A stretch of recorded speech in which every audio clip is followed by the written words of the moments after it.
Hello and welcome. My name is Hannah Kaufman from the FECC Writing Lab, and if you are here watching this video, you are probably embarking on a research-based project of some kind. I hope that you are excited. That is not always the case with research-based projects. Some people are like, oh goody, a research-based project. Some people are like, oh no, a research-based project. And some people are like, this just kind of sounds like a lot of work. And some people are like, yeah, let me add it. It's a research project. Okay, so in this video, we're going to talk about some things to keep in mind as you are getting ready to start your research. For some people, this might be really helpful. For some people, you might be like, I don't know what I'm going to do.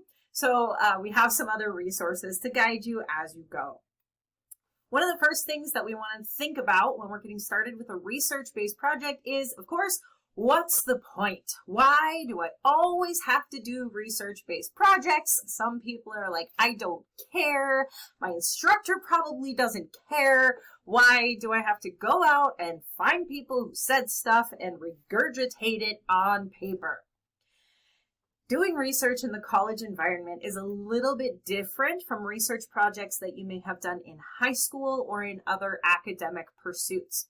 Research-based pursuits in college are to prepare you for not only your college experience, but also your future assignments or things that you're going to do out in the world for work. Whereas before, the goal was sort of to prove or demonstrate that you can find people talking about a subject and that you can put information that those people said in your paper. The goal of research in college is to understand a topic or an idea more thoroughly and to explain it to somebody else. You've probably heard the old adage, the best way to learn is to teach. In your classes, you have instructors who are teaching you in general about subjects, topics, ideas, whatever.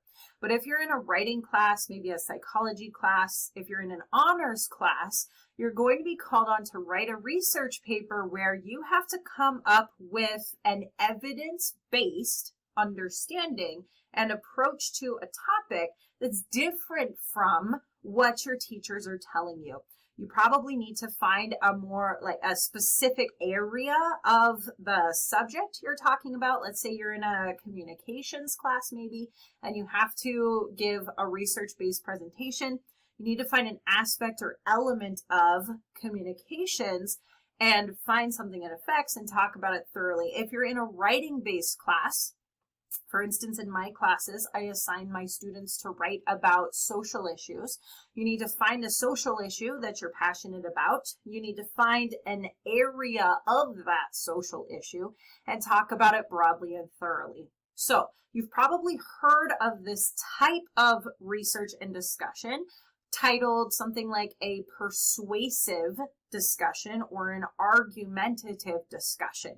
Now, some people will hear those words and perk up and they're like, oh, I get it. So I need to go out and I need to find, I need to find research that helps me understand or that helps me prove that I'm right about something. And I'm going to show all the great things about my topic that I love. And I'm going to talk about why people who think differently are wrong.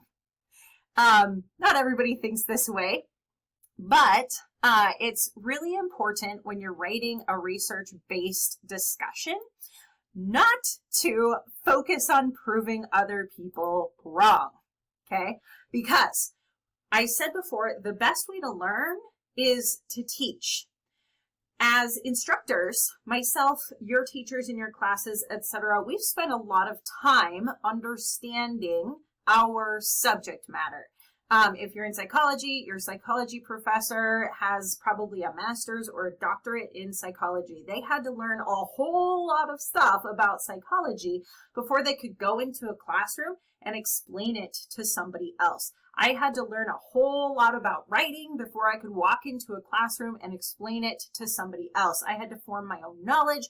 I cannot be relying on what other people said, and I cannot walk into the room trying to tell everybody that I'm right and they're wrong about the writing process or the psychology or something in communications, because college is a place of exploration and learning, and so is the rest of the world. So the goal is to learn about whatever your topic is not to inform yourself further about what you already think about your topic. Okay, so a lot of people approach research as a means to confirm what they already assume about the topic. You've probably been surrounded maybe by people in your life, maybe you're surrounded by people on social media, or maybe by news or podcasts or something else, who kind of confirm what you believe in or think what you think, or have had experiences similar to yours with a particular topic. And so it's really easy to be like, well, I know about this social issue, or I know about this other issue. And so I'm going to go out and I'm going to tell people, this is my chance to tell them that, this is the way things are. Be careful with that. You may have heard of something called confirmation bias. This is when we walk out into the world and we have sort of a certain perspective. So we specifically look for things that agree with our perspective, and we sort of specifically look past things that disagree with our perspective, and we dismiss them as wrong or uninformed or whatever terminology we like to use for that. And we store up, we gather for ourselves these other ideas, these other sources that go along with our perspective. And we sort of entrench ourselves in that perspective in order to tell other people that their perspective isn't correct. But on the other side of it, we have a whole additional group of people who are doing the same thing with a different perspective. And it's easy to be like, well, those people are wrong because my sources are right and I've done all this good hard work. But see if you can open your perspective a little bit more and be teachable, okay? Your goal here with writing from research is first and foremost to learn, okay? The best way to learn is to teach. You need to go out, you need to find as much broad and general information about your topic as you can, and then you need to look and see where, how, and why other perspectives exist on the topic. Yes, occasionally we have topics where, folks are out here, they get maybe latched onto a conspiracy theory, or a piece of misinformation comes out that a lot of people believe, but that isn't necessarily the norm. And you have to remember that when you are out there, right, in the world, there's somebody out there who thinks that your perspective is incorrect, right? They think that it's misinformed. And so it's your opportunity to explain to them why and how your perspective is a valid perspective. But you also have to keep in mind their perspective may also be a valid perspective, meaning that they have found evidence to support that perspective. So you want to understand where their perspective is coming from. And when you do that, you may find that some of what they're understanding is true, and it might modify your personal perspective a little bit. Strive to be open to that. It doesn't mean that you have to completely change your perspective, but you do need to approach research allowing your mindset to be added to and opened up. Approach it with curiosity. Approach it by asking questions rather than making statements. And if you do this, you're likely to learn a lot more about your topic, to find a lot more interest in your topic, and then to be able to explain it to somebody else. Now, when you're explaining it to somebody else, approach matters. The goal here is not to badger or bully your audience into understanding, again, that you are right and they are wrong, or that your perspective is informed and their perspective is misinformed. Your goal is to teach them, which means you must find your evidence. You must explain why and how that evidence works together to form your particular perspective. Now, this is really important, and we'll talk about it a little bit more when we get to the topic of assumptions. But you may have a valid, meaning very well evidence-based perspective, and they may have a valid, very well evidence-based perspective.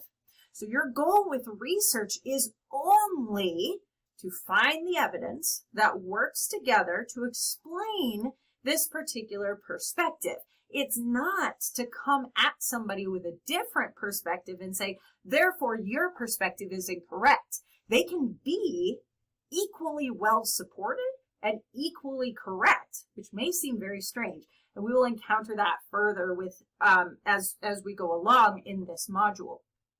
But as you're embarking on your research project, I want you to throw out the idea that you're just sort of finding and rehashing other people's ideas, or that we're trying to find sort of gotcha information out there in order to put somebody else in their place. The goal of research is to learn about, to get curious about your topic and the perspective that you have on that topic, to learn about where it comes from, to learn about where other folks' perspective comes from, and to come to a conclusion to form a more thorough, rounded, well-informed idea on a topic. Some people feel like they need to have their main point before they start writing, but I want to encourage you to come at this with a different process. I want you to wait to come up with your thesis statement, right? The main point you're trying to make, until after you have done a fair amount of preliminary research and you have maybe a new or a more thoroughly informed perspective on your topic. Okay, so the purpose of research is to learn and to explain, to teach other folks what you have learned. So I encourage you to see whatever project you're working on as an opportunity to learn more about a topic that you are very interested in, and an opportunity to explain and share that information to the best of your ability as thoroughly as possible with an audience who's interested in hearing it. You do research all the time. Maybe you look for recipes online. Maybe you look for interesting news articles. Maybe you look for methods and opportunities to do crafts or something like that. This is practical, hands-on research. And your research project can also become a really practical, hands-on thing, because it's going to inform your daily conversations, and it's going to excite an audience that you have an opportunity to present it to, whether you're doing a presentation, giving a speech, or writing an essay. So I hope that you are interested in bringing your curiosity to your subject matter, and I hope that the information we share in the rest of this module is useful to you as you make your way through the process. Please always feel free to come to the Writing Lab in BL213 with questions. You can reach out to us at writing@fecc.edu. Good luck with the process.